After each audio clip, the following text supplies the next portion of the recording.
Good morning, everyone. Dr. Armstrong with today's Tuesday Tips. Um, as I stated, I am going to try to be more consistent as I can with doing this and providing these tips that will help you through your life's journey and hope that it will be beneficial to you. Today, again, if you are finding it beneficial, like, subscribe, and share, and all that. Special thank you to the APA and some of the other psychological organizations who use this and have me really doing this.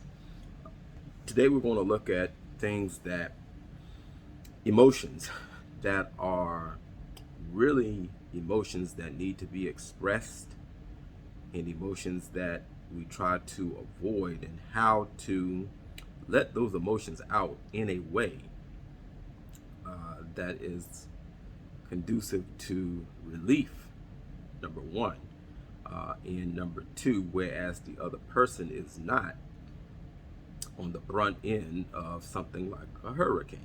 Now, uh, we've all saw what happened at the Oscars. Um, there are many different opinions out there.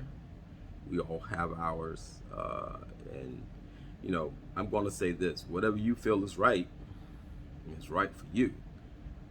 But don't try to say that another person is wrong for the way they feel about something or about the situation. And you know, we're going to come upon a lot of things in life where there are going to be differentiations of opinions, and opinions, everybody has them. So it's just it's nothing new as to what is happening. Could things be handled differently? I mean, yeah, sure, it could have. But that's neither here nor there now. What I want to do is help you avoid um, suppressing certain emotions and allow those emotions to um, just just come out. Okay.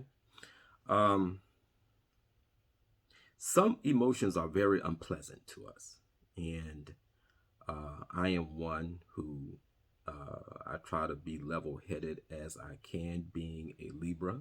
I guess it's an innate trait that some Libras have, and some Libras have a explosive personality when they say the scales are tipped. But that's really for anyone, not just a certain sign or a certain personality. What we try to avoid in certain things in our lives, certain situations and circumstances in our lives, we try to avoid sadness, shame, helplessness, anger, embarrassment, disappointment, frustrations, and vulnerabilities. We try to avoid those um, because of the way it makes us feel. Uh, these feelings, they create a surgence of hormones triggered by the amygdala in our brains and resulting in a physical reaction. I know I'm getting a little uh, medical on you, but there's just a chemical reaction in our brain that forces us to act out physically. Okay. Um, the research shows that the physical symptoms of unpleasant emotions, get this, last for only 90 seconds. And this is research done by the Rosenbergs, Dr. Rosenberg, his research, and very well put together research. It only lasts for 90 seconds, the physical reaction of the unpleasant emotion. Okay. Now, the question is, why does it feel like it lasts longer? right? So in my own research with my own clients that I have helped with anger management, there is the persistent trait of the feeling of the incident happening over and over and over and over again. And the battle that goes on inside of us is the memory of what happens tends to trigger that emotion over and over and over. So we have a plethora of things going on when we're in that moment of whatever emotion it may be: anger, shame, helplessness, whatever it may be, the emotions that we try to avoid. It's played over, which triggers the emotional flow. And it's almost like a cascade to begin again. Have you ever seen people who you thought had done got over something, but then it comes right back around and they're right back at being, lashing out or whatever? It's because of the memory of the event being played back into their mind, and those emotions and the reactions to the emotions kick back in. They kick back in. How can we avoid this? What steps can we take to avoid the reoccurrence of that? Well, there is a proven method that many psychologists and that therapists have used over the years, and it's called the STOP method.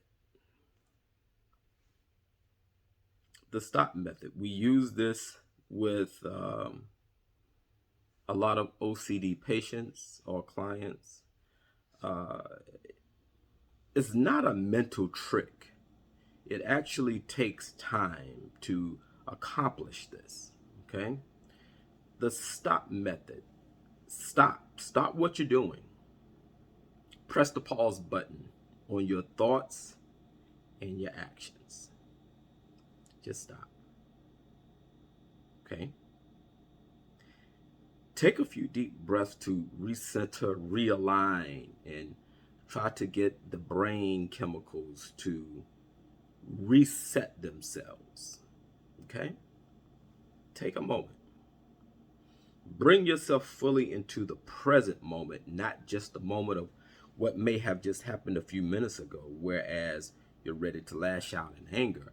Come to the present moment. That moment is over. What are you doing now? That moment is over. What are you doing now? Okay? Observe. Observe yourself. Observe your surroundings.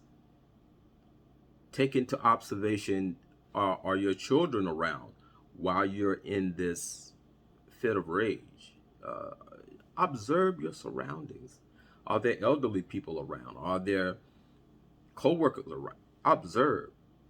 Bring awareness back to your surroundings and back to yourself. Okay? And then we have the P, which is the proceed. Proceed to express how you feel in a way that you're not flying off the wall. Okay? These are proven methods that work. And it's only in a split second, because you think 90 seconds is a long time. But you have that second to think before you react. You have that moment of time that when you're in the process of reacting, to rethink. And then you have the option to either react or respond. There's a major difference between reacting and responding. Okay? I'll get into that in a different video. But for now, when you are faced with unpleasant emotions, and we're all going to be faced with them, understand this: they don't last always. What we need to do is focus on how we can ground ourselves in peace, in harmony, in love. Yes, there come times when you have to defend yourself, your loved ones. I'm a husband, a father. I get it, but there's that moment when you have to take into accountability. Where do we go from here? What do I do from this point and moment on? What do I do? Be able to respond, whereas you have thought out your action and you're not just giving, as the old folks used to say, a knee-jerk reaction. Because for every action, there is a consequence. All right? So thank you, folks. I appreciate you all listening today. I hope that everything said here today will help you in some way in your life. Thank you all. I hope you have a wonderful day. God bless you. Take care.